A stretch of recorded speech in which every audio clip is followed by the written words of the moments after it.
নমস্কার সুপ্রিয় দর্শক শ্রোতা, সকলকেই স্বাগত হিন্দু লাইফস ম্যাটার ইউটিউব চ্যানেলে।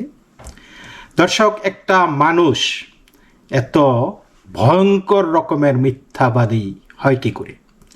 আমি বলছি শান্তিতে নোবেল পাওয়া অশান্তির গডফাদার ইউনুস সম্পর্কে। এই লোকটি মিথ্যা কথা বলে এই বয়সে, সম্ভবত ওনার বয়স 84 বা 85, আমি জানি না, হতে পারে 90, বাট এইরকম বৃদ্ধ বয়সে এসে একটা মানুষ মিথ্যা কথা বলে কি পাবার বা কি হারাবার আছে? তার নোবেলটার যে বেইজ্জতি তিনি করলেন, এটা কি ভাবা যায়? দর্শক, গত সোমবার 19শে জানুয়ারি এই ডক্টর মোহাম্মদ ইউনুস, তাকে প্রধান উপদেষ্টা বলতেও আমার বিবেকে বাধে, কারণ কিসের উপদেষ্টা তিনি? বোগাস একটা লোক, একটা ফ্রড, আপাদমস্তক একটা ফ্রড, ব্যর্থ চরিত্র, অসৎ, অসাধু একটা মানুষ। তিনি তার ফেসবুক পেজে গত সোমবার 19শে জানুয়ারি একটি তথ্য প্রকাশ করেছেন বাংলাদেশের সংখ্যালঘুদের সম্পর্কে। সেই পোস্টে তিনি লিখেছেন, 2025 সালে সংখ্যালঘু সংশ্লিষ্ট মোট 645টি ঘটনা পুলিশের কাছে এসেছে। এই তথ্য পুলিশের কাছে এসেছে 645টা। আমি সংখ্যায় যাচ্ছি না, এই সংখ্যাটা যে দৈনিক 645টা হচ্ছে সেটা বলা উচিত, বাট তিনি বললেন যে 645টা ঘটনার তথ্য পুলিশের নথিতে পাওয়া গেছে।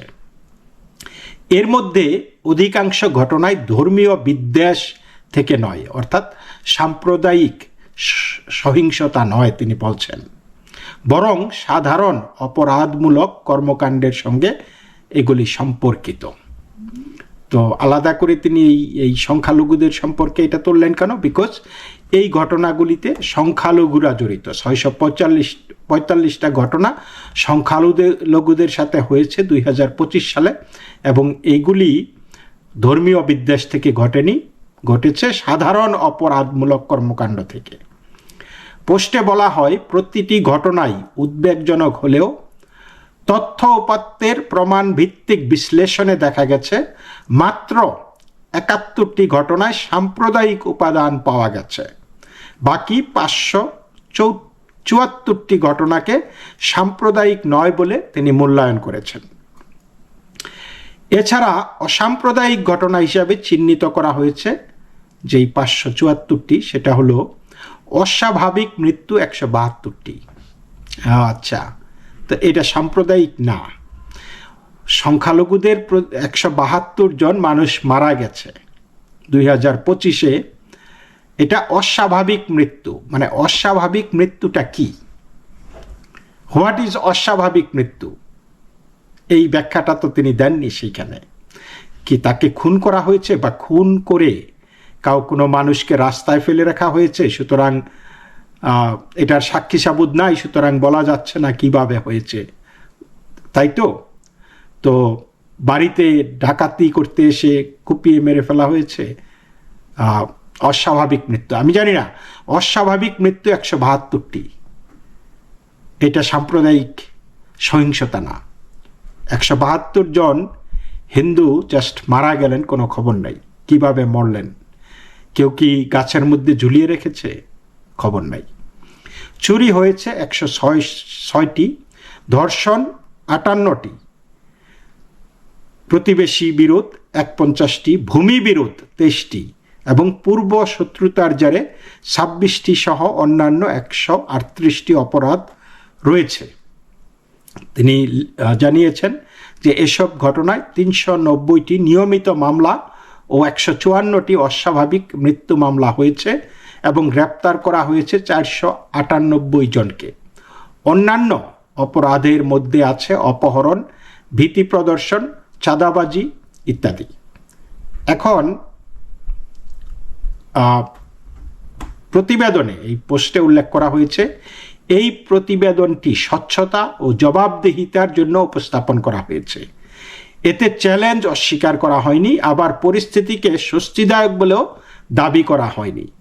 বাংলাদেশের আইন শৃঙ্খলা পরিস্থিতি কোনো বিচ্ছিন্ন ঘটনা দ্বারা নির্ধারিত হয় না, বরং এগুলো মোকাবেলার সম্মিলিত প্রচেষ্টার দ্বারা নির্ধারিত হয়। এখনও কিছু চ্যালেঞ্জ রয়ে গেছে।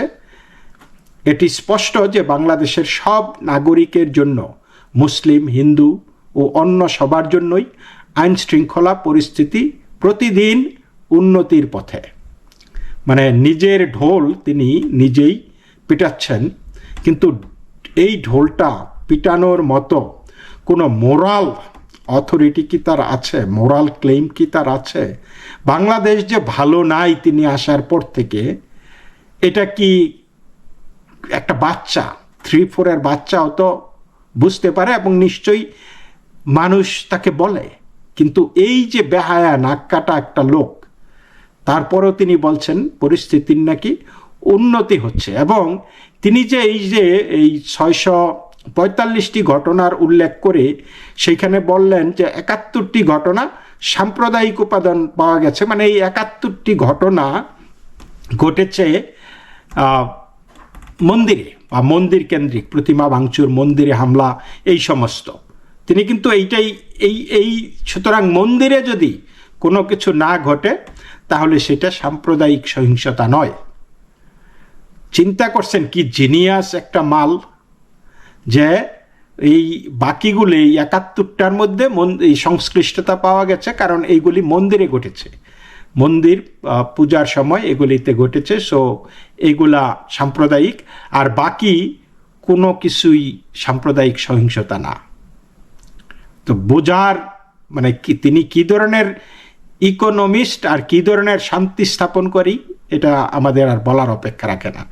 যাই হোক দর্শক, তার এই যে তিনি যে বললেন যে সাম্প্রদায়িক সহিংসতা না, তিনি কিন্তু বলেছেন যে এই যে দীপু দাস যে ভালুকার ময়মনসিংহে, তাকে যে মিথ্যা ধর্ম অবমাননার অজুহাতে পিটিয়ে তারপরে গাছে ঝুলিয়ে পুড়িয়ে মেরে ফেলা হয়েছে, সেইটাকেও কিন্তু তিনি সাম্প্রদায়িক সহিংসতা বলে স্বীকার করেননি। দর্শক, তাহলে দীপু দাস কেমনে মরল?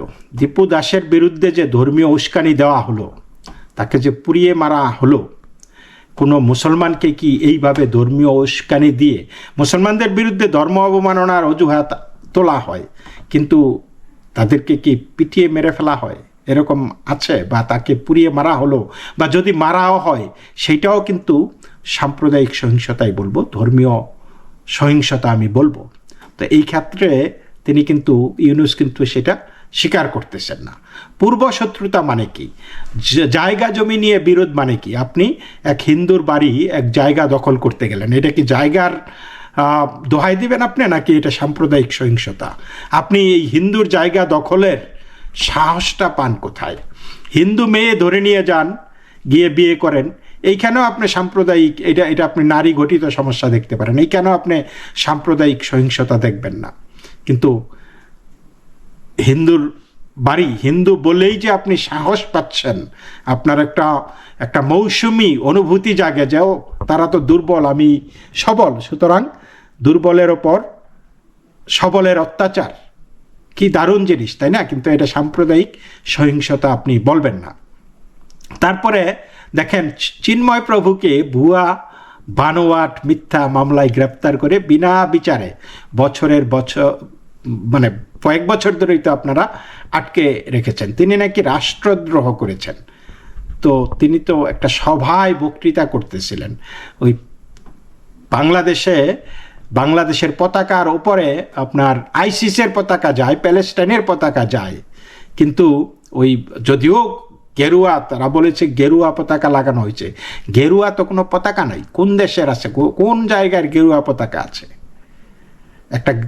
এবং তিনি সেটা লাগিয়েছেন, এটা সাক্ষী প্রমাণ কোথায়? তিনি সেই সভায় ভাষণ দিতে গেছেন, তাহলে তার বিরুদ্ধে এক বিএনপির এক লোক মামলা দিয়ে দিল যে তিনি ধর্ম অবমাননা করেছেন। আবার কি হয়েছে যে তাকে তিনি জেলে থাকা অবস্থায়, কারান্তরীণ অবস্থায় তার বিরুদ্ধে হত্যা মামলাও দায়ের করা হয়েছে। তো তিনি কি জেলে বসে বসে হত্যা করেছেন? তাহলে সেই হত্যার দায় তো ইউনূসকেই নিতে হয়, কারণ ইউনূস তাকে নিরাপদে রাখতে পারে নাই, তাকে হেফাজতে রাখতে পারে নাই, তিনি বের হয়ে খুন করে তারপর আবার ভিতরে ঢুকে গেছেন। এই দায় তো সরকারের, দায়টা কি সরকারের বর্তায় না? তারপরে দেখেন, এই যে নির্বাচন ঘিরে চট্টগ্রামের পুলিশ প্রশাসন একটা তালিকা প্রকাশ করেছে শতিনেক মানুষের, যে তারা নাকি সন্ত্রাসী এবং তাকে চট্টগ্রামে নিষিদ্ধ করা হয়েছে।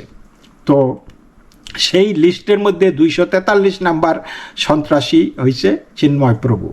ভাবতে পারেন, তাকে চট্টগ্রামে নিষিদ্ধ করা হয়েছে, অথচ পুলিশ কি ভুলে গেছে যে তিনি সেই চট্টগ্রামেই তাদের হেফাজতে জেলের মধ্যে রয়েছেন?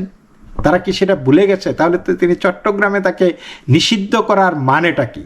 তো এটা কি আমরা ধারণা করে নিতে পারি যে তাকে ক্রসফায়ারের পায়তারা চলতেছে, অথবা তাকে গোপনে জেলের মধ্যে হত্যা করা হতে পারে? বাংলাদেশে কিন্তু জেল হত্যার নজির আছে, এবং তারা চিন্তাও করে না যে তারা কাকে হত্যা করছে। দেশের বরেণ্য ব্যক্তিদেরকে কিন্তু বাংলাদেশ হত্যা করেছে, এই নজির আছে। আরেকটা, এই যে অসাম্প্রদায়িক হত্যার একটা নমুনা আপনাদেরকে দিচ্ছি, খুবই সম্প্রতি ঘটেছে, মাত্র কয়েকদিন আগে, সেটা 17ই জানুয়ারি শনিবার। এটা ঘটেছে কালীগঞ্জে, গাজীপুর জেলার কালীগঞ্জে। দোকানে ঠাকুর দেবতার ছবি থাকলে দোকানের খাবার ও মিষ্টি হালাল হবে না বলে পিটিয়ে খুন করা হয়েছে এক হিন্দু ব্যবসায়ীকে। বাংলাদেশে গাজীপুরের কালীগঞ্জে পরিকল্পিতভাবে তুচ্ছ ঘটনাকে ইস্যু করে হিন্দু এক মিষ্টি ব্যবসায়ীকে হত্যা করা হয়েছে। হত্যাকারী একই পরিবারের বাবা, মা এবং ছেলে। নিহত ব্যবসায়ীর নাম লিটন চন্দ্র ঘোষ, 55 বছর বয়স। তাকে স্থানীয়ভাবে কালী ময়রা নামে সবাই চিনে। তিনি কালীগঞ্জ পৌরসভা সংলগ্ন বড়নগর সড়কে অবস্থিত বৈশাখী সুইট মিট অ্যান্ড হোটেলের মালিক। গত শনিবার 17ই জানুয়ারি সকাল 11টার দিকে মাসুম মিয়া, 28 বছর বয়সী নামে এক উগ্র ইসলামপন্থী যুবক বৈশাখী সুইট মিট অ্যান্ড হোটেলে যায়। ওই দোকানের মালিক হিন্দু হওয়ার কারণে স্বাভাবিকভাবে দোকানে ঠাকুর দেবতার ছবি রাখা ছিল। মাসুম মিয়া দোকানের কর্মচারী অনন্ত দাসকে ডেকে বলে, এই দোকানে কোনো ঠাকুর দেবতার ছবি রাখা যাবে না, তাহলে দোকানের মিষ্টি ও অন্যান্য খাবার হারাম হয়ে যাবে। মুসলমানের দেশে হারাম খাবার বিক্রি করা যাবে না। দোকানের হিন্দু কর্মচারী অনন্ত এই কথার প্রতিবাদ জানালে মাসুম তার সঙ্গে কথা কাটাকাটি শুরু করে। এক পর্যায়ে মাসুম মিয়া দোকানকর্মী অনন্ত দাসকে বলে, তুই বেটা হিন্দু, তোর মালিকও হিন্দু, মুসলমানের দেশে থেকে দোকানে ঠাকুর দেবতার ছবি রাখিস, আবার মুসলমানের সাথেই মুখে মুখে তর্ক করার সাহস তোর হয় কি করে? হিন্দু হওয়ার স্বাদ মিটিয়ে দিচ্ছি তোকে। এই বলেই অনন্তকে এলোপাথারি মারতে শুরু করে মাসুম মিয়া। মারধর শুরু করার প্রায় সাথে সাথেই মাসুমের বাবা স্বপন মিয়া, 55 বছর বয়স্ক, এবং মা মাজেদা খাতুন, 45, ঘটনাস্থলে এসে ছেলের সাথে মিলে দোকানকর্মী অনন্ত দাসকে মারধর করতে শুরু করে। দোকান মালিক কালী ময়রা পরিস্থিতি শান্ত করতে এবং তার কর্মীকে রক্ষা করতে এগিয়ে এলে তাকেও বেধড়ক মারধর শুরু করে ওই 3 জন, বাপ, বেটা এবং মা মিলে। এক পর্যায়ে বেলচা দিয়ে কালী ঘোষের মাথায় আঘাত করে তারা। সাথে সাথেই তিনি ঘটনাস্থলেই লুটিয়ে পড়েন।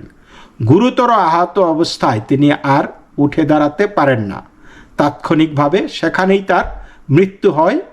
ঘটনার পরপরই স্থানীয় জনতা হামলাকারী 3 জনকে আটক করে পুলিশের হাতে তুলে দেয়।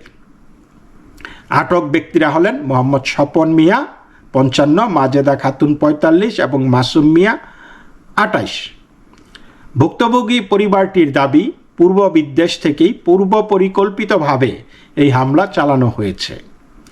এলাকাবাসী জানিয়েছেন, মাসুমদের পুরো পরিবারটি উগ্র ইসলামী মতাদর্শে বিশ্বাসী। তারা এর আগেও একাধিক হিন্দু পরিবারের সাথে বিভিন্ন ইস্যুতে ঝামেলার সৃষ্টি করে সাম্প্রদায়িক উস্কানি তৈরি করেছে।